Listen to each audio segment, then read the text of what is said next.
Hey guys, Desolate Magic here, and finally after dozens of requests, I'm going to show off some of the deck lists that I have been winning with in the Gold and Platinum League on Arena. I'm not any higher because I'm refusing to put in time or effort, but I do like deck building. So after burning up, at least 3 of my rare and mythic wild cards for once, I built Simic Cloners 3, which is the third version of Simic Cloners, updated for War of the Spark, where there's some even more broken crap to clone. So let's dive in. By the way, this is 62 cards.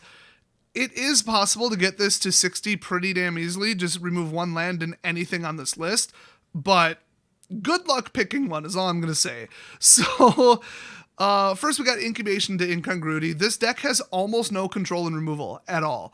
So Incongruity, exile target creature, replace it with a 3/3 frog, and theoretically you wouldn't care about the 3/3 frog. If it's an urgent situation like after board wipe, you're going to get killed by that frog. So, but in these 2 colors, hey, creature removal plus it's exiling, not killing. So it'll take down a Phoenix. So I'm caught between just saying screw it and getting rid of the only copy of this, or adding like 3 more, which obviously I can't do. But, then I'd say, I should probably have counterspells too, and then it turns into a different deck. So this is just like all in, gas pedal speed, let's go, YOLO deck, okay? Oh, and by the way, the left is Incubation, just about the most flexible card right now. Look at the top 5, grab a creature, straight up. That's hyper useful. And usually, with the amount of mana this generates, you would have the mana that turn to toss it into play. Then we got Incubation Druid. It taps for 1 mana, and if it has a counter on it from any source at any time, it taps for 3 mana. That is huge. This is the superhero of the deck. It's the reason that I didn't need Marwyn at all. Also, she wouldn't fit in this deck, but I was going to build it around her, and then I thought, this is good enough. And then if you have to do it the hard way, pay 5, adapt 3, boom. And then she's actually, big then. She's the 3/5. So very important for these. Then we got Paradise Druid because hexproof. Unlike Llanowar, they can't just, kill spell it. They got to do something more creative to get rid of this.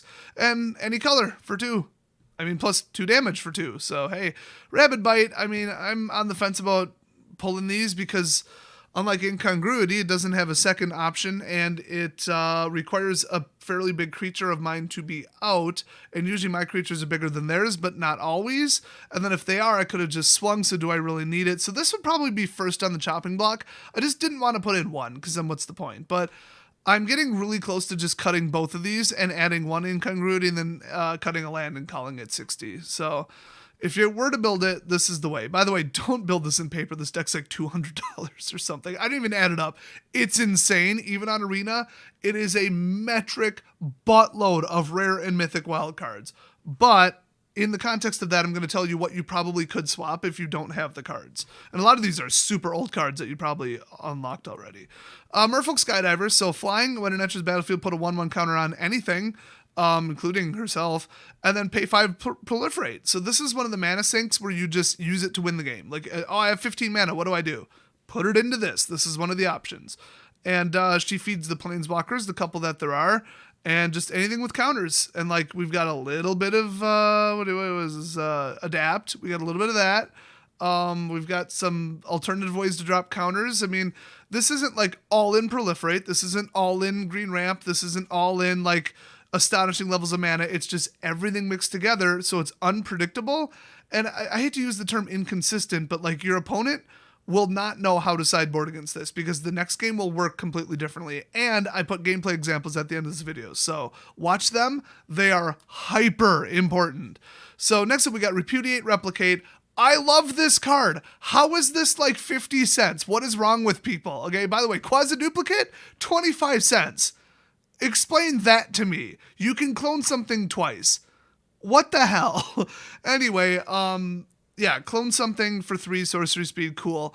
But the left side, hybrid mana, instant speed, 2 cost. Okay, counter target activated or triggered ability. Memorial, Evolving Wilds. Oh, sorry, you lost your land and nothing happened. Sorry, you don't get the effect, and sacrificing it was part of the cost. Oopsies. Planeswalker ability. Nope, countered, and you already spent the loyalty. Sorry. What else? Viashido Pyromancer. Nope, no ETB. No ETBs at all. This counters everything. Triggered abilities, activated abilities, everything. It literally says that on the card, but people fail to think how good this card is. And I own more than a couple of these as an investment, just FYI.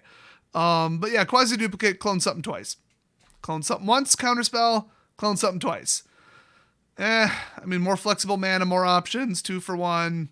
That's why I went 3-2. I wanted to go 4-4, but I had to cut something, so. Oh boy, then we got Jiang Yanggu, love him. By the way, there's no way that's a Shiba Inu. Do you think they'd give a Chinese character a Japanese dog? Do you know what those two countries think of each other? Anyway, yeah, you can put a counter on any target creature up to 3 times if you want to lose the effect, so really 2 times without proliferate. And then any creature with a counter, either placed by him or placed by another source, can tap for 1 mana of any color. Huge. You can tap your whole line, tap all your land, and just do something big. Absolutely love him. He's quick, he's early, he's effective, and he makes a creature 1 bigger, which can buy you more time. The whole thing about this deck is buying time until like turn 7 or 8. Steel Leaf Champion, number 1 most broken card in Green Standard right now, by far. I mean, Ronus, not even close. Not even on the same planet. They should have banned this, and they should have banned Tempest Djinn and Chain Whirler. I mean, that's 3 out of the 5 in the cycle.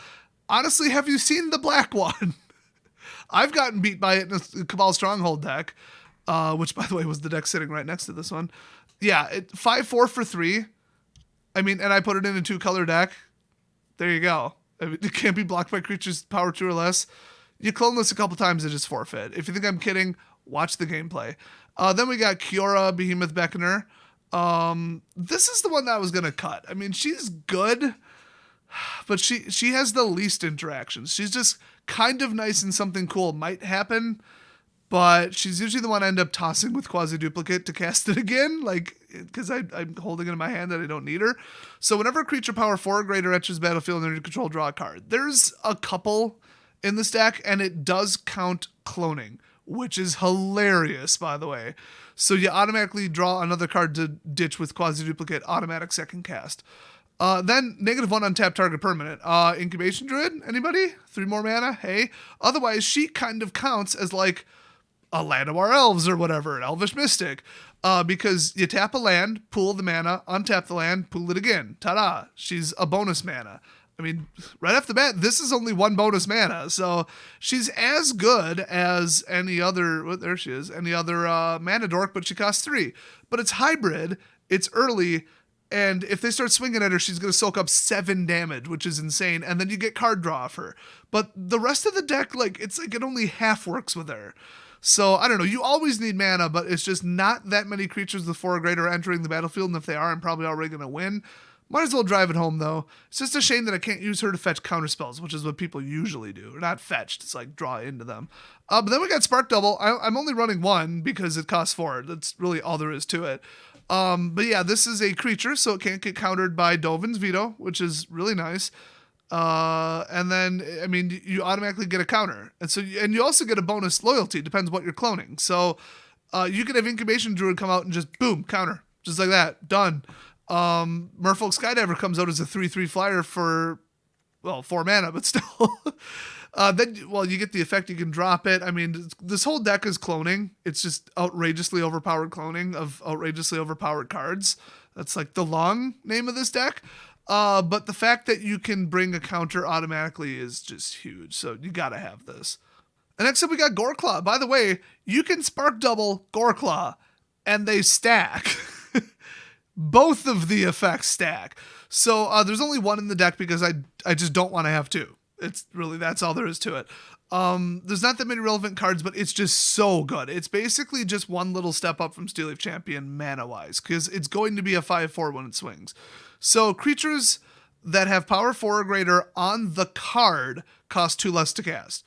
I mean, Vine Mare, Steel Leaf, oh, not really. It doesn't reduce it past that. I don't know. Doesn't do the Ooze, doesn't do Tendershoot, does do Carnage Tyrant, doesn't do really a whole lot, but on the swing, boom, trample. So that by itself is worth it, and +1 to everything when this attacks that has power 4 or greater. So it's good. You could cut it. I mean, it's still probably a pretty expensive card. Then we got Vine Mare. You got to have 4 of these. Hexproof. 5/3 hexproof. They're done. They're playing red. They're done. They're playing control. They're done. They have to get a board wipe. You can't -2 sweep this. It's cleansing Nova or kill it in combat. that's about it. Force me to sack it, like some weird obscure effect. This is game ending. This is just like stall out combat until they just decide they don't care about one of their creatures. So yeah, insane. You start cloning this, swing with 2 of these, and they're like, oh, I either lose my whole line or I take it. There's half your life total, or all of your creatures dead. Oh, this thing is so tasty. I love it. Then we got Tezzeret. Kind of comes out of nowhere, but stick with me. 0 draw card. I mean, there you go. Put him in any deck that's blue. It's that simple. Now, he's 5. You want to limit the number of 5s because they're boat anchors in your opening hand. But, +1, create a Thopter. That's cool. Just chump blocker in the air. Maybe a little bit of semi-unblockable damage. And then his emblem is insane. If you get it, you just win. So, that's cool with Proliferate, with cloning. If you clone him, you can either draw basically 3 cards per turn, or create a bunch of Thopters, and then the next turn, draw 5 cards per turn total, which that in itself is game ending. But I mean, there's no artifact synergy in this deck. It doesn't do anything with flyers. It doesn't boost.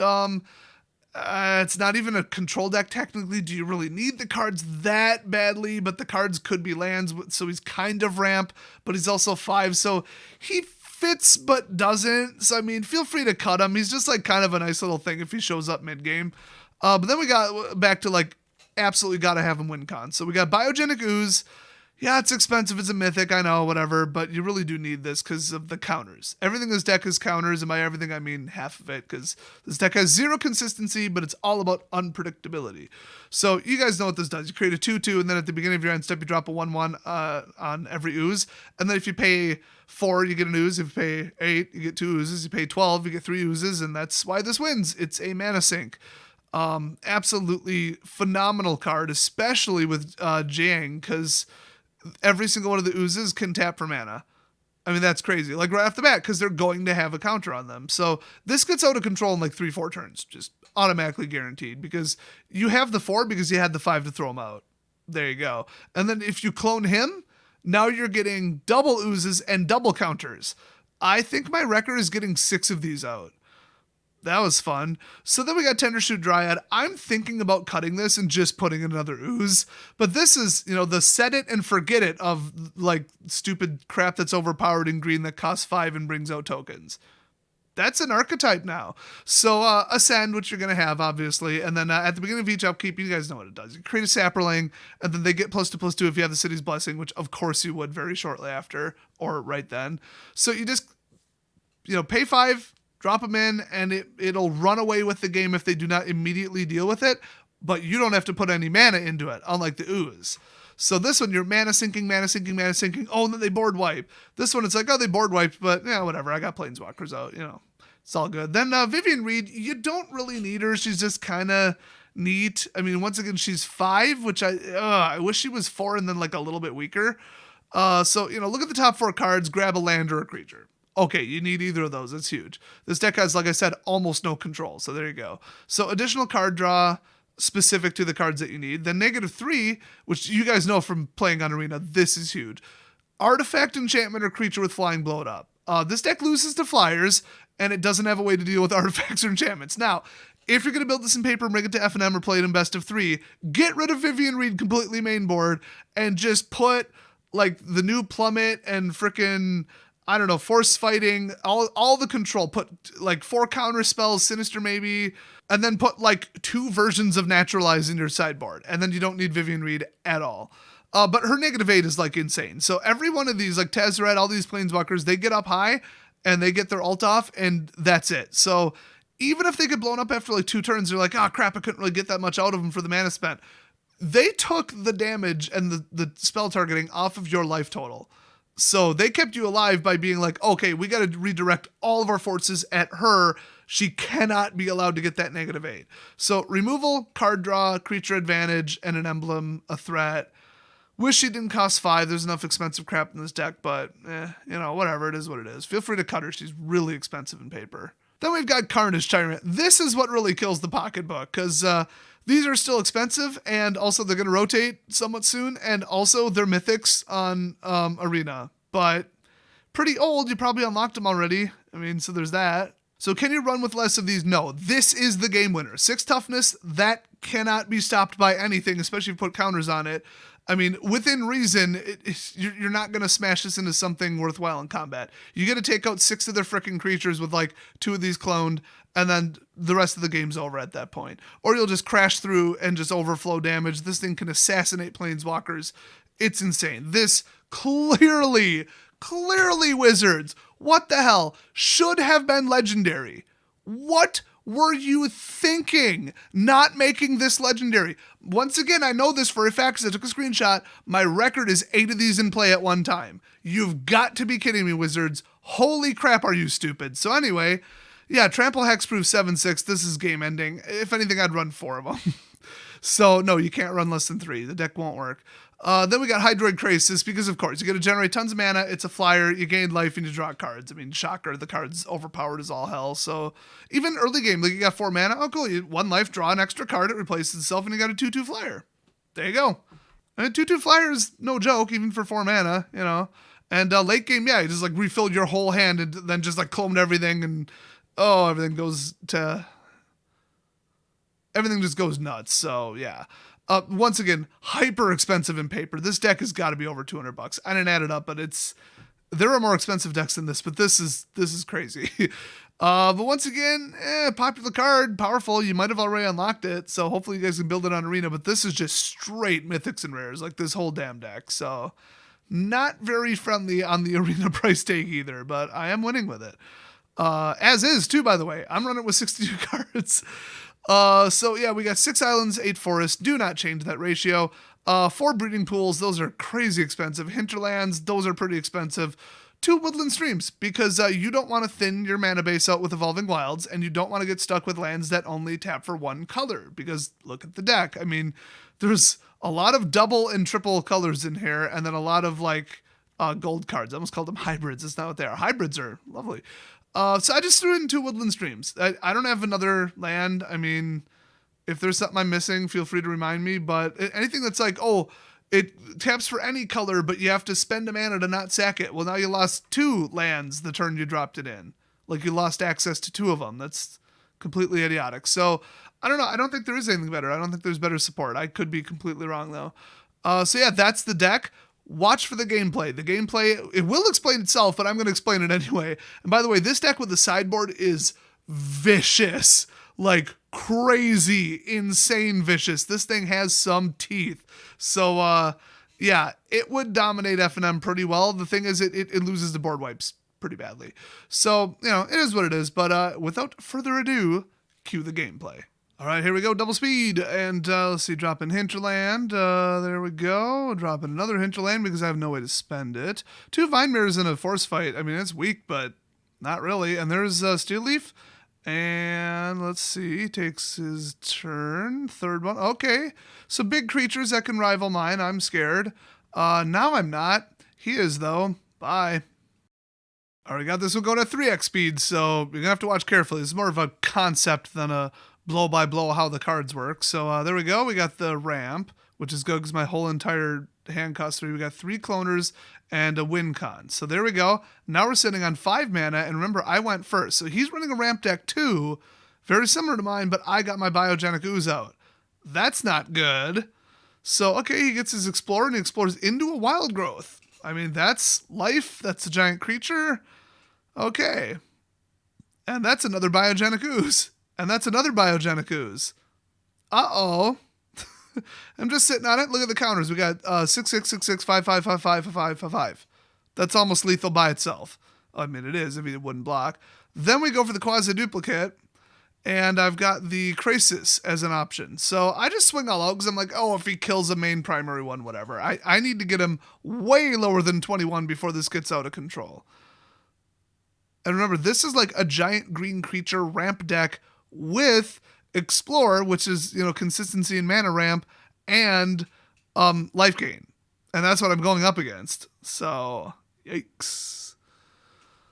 All right, there we go. He's leaving that on top. Let's see, we got, about, I don't know, 50 attack power sitting there. More, I think. Yeah, a lot more, actually. Math is hard. This is really fast footage.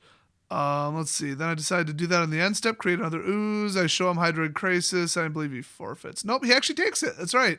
So I swing all out for, I don't know, 70, 80. What do you think that is? I don't know. Got him down to negative 25. That's pretty good.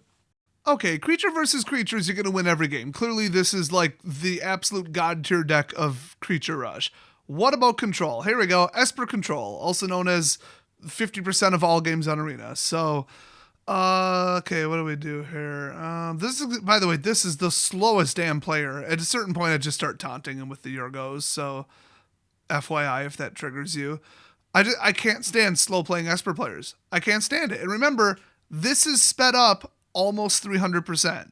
Keep that in mind. So, okay, now what is he going to do?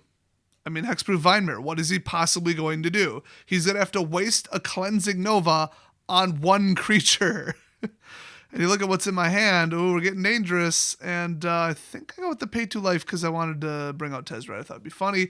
Obviously, he's going to counter it.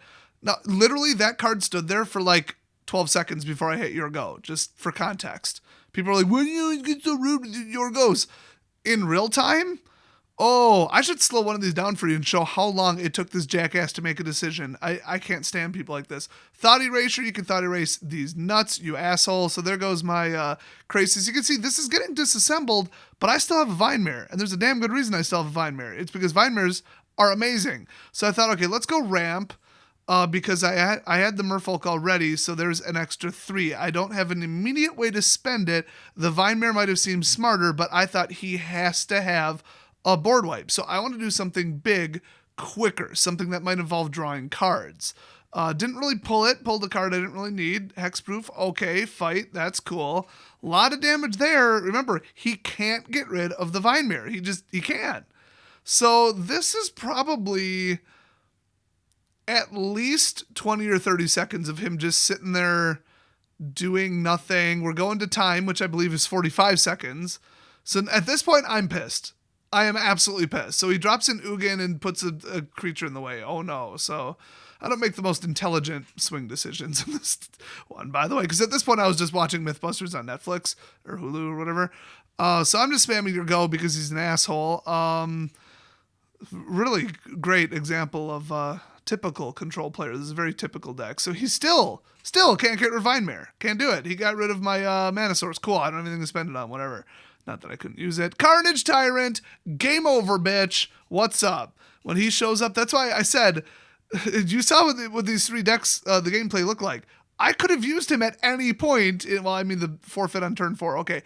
But if he shows up, the game's over. 7/6 can't be countered. It's over. He is the control killer. So you really do need 4, but if he's in your opening hand, he's a waste of a card. So it's like, it's 3, plus he's expensive, plus he's mythic. I do own 4 on Arena.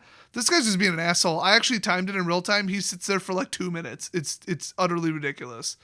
Then he forfeits. Kiss my ass. Typical Esper control asshole. So you can see he got absolutely shut down. Everything he brought out got just ruined. He was forced to block. He was low life scramble mode the whole time, getting desperate, overthinking everything because the pressure was on. And I have nearly 0 control in this deck. I did 1 Rabid Bite. That was it. That was it for the control. It's just hexproof and crap coming at you. Board states, ramping. Sometimes I get planeswalkers, sometimes it's all creatures. Sometimes I clone the same creature. Sometimes it's runaway creatures like Tendershoot. Sometimes it's an army of creatures with counters on them. Sometimes I just proliferate out of control. Like, you never know how this deck is going to beat you, so you don't know how to deal with it other than just more board wipes, which, yeah, a lot of board wipes in sideboards these days. But the best thing is there's almost no symmetrical or asymmetric board wipes. I mean, there are ones that do, I think, -2. That'd be Vraska's or Golden Demise or whatever. Only to your opponents if you have the City's Blessing. But -2 doesn't stop this deck. Ritual of Soot doesn't stop this deck. The full-blown, like, okay, blow everything to hell for 5 in white, that'll do it, but then it gets rid of their board state too. So unless it's literally Super Friends, and even if it's Super Friends, Carnage Tyrant is going to wreck that before they get out the Cleansing Nova. Just saying. So it's narrow. The ways to beat this deck are very narrow. You got to be very careful about what you keep, and 2 landers are super dangerous without mana ramp, which there's less of than normal compared to like a normal ramp deck. So it's a little narrow and it can blow up from the get-go, but I've ran worse. So in 2 out of 3, why not? I mean, this is such a good deck. So hopefully you guys like this deck. If you have a mountain of money or a mountain of wild cards, feel free to build it. Hopefully you get tons of wins like I do. And by the way, I'm going from like least effective to highest. The decks get more powerful from here. This thing probably has 65-70% win rate. It's really not that high. And I have decks that are still up in the 80s. So depends who I go against, though. Depends what time of night.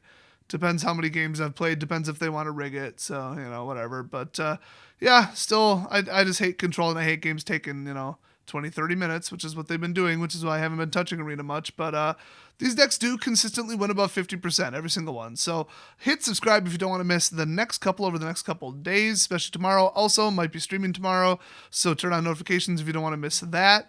And that's about it for this video. So leave a like if it helped you out, and I will post the deck list down in the description. So I'll see you guys next video.